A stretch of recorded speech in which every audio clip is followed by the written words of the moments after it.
કોકની અહીંયા 500 માણાની જાન આવી હોય, 150 માણા વધી ગયું ને કદાચ કોક હારથિયું આવીને એમ કે ને ભીખા બાપા લાડવા ઘટે એમ છે. ભીખા બાપા એવા ઓઠીંગ આમ દિવાલને ટેકો દઈને બેઠો, લાડવા થોડો ઘટે, તારો ડોહો આખી રાત બનાવ્યા અમે, લાડવા ન ઘટે. એ કે હા બાપા લાડવા ઘટે એમ છે, ન ઘટે લાડવો, ડોલ લે અહીંયા. પેલા તો શું છે, ભારતીય સંસ્કૃતિ પ્રમાણે પંગત હતી, હવે તું બહુ ટેકનોલોજી આ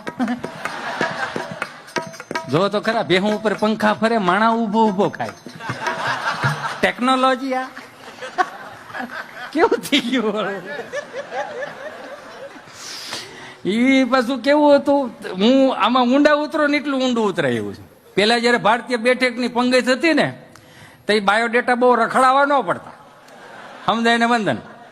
એ આખી વડીલોની લાઈન આમ બેઠી હોય ને, આમ ઓલો લાડવા લઈને ઠા ઠા ઠા ઠા કરતો થાળીમાં લાડવા મૂકી આવે ને, ભીમ બાપા ભીખા બાપા ઉકા બાપા ને બધા કે આ કોનો સુવાન છે, તો કે ફલાણા બનો છોકરો જીવરો બહુ જો.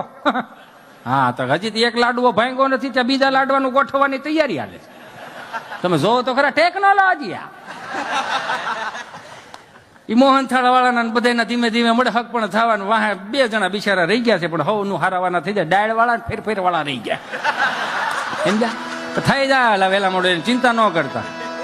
એવું ભીમ બાપા તમને કહું, હારથિયા 5 ડોલ લઈ લે, ડોલ લે, લાડવા શું ઘટે, આવો 5 હાથ પૂરા હો, 7-8 લાડવા ચાખવામાં વ્યા જાય. નામ પંગતમાં નીકળે ને, એની હાથમાં ડોલ પકડી તો ડોલ આવડી લાગે, ઈ કેવડાય છે. કલ્પના કરો મિત્રો, આવડી કે ડોલ લાગે.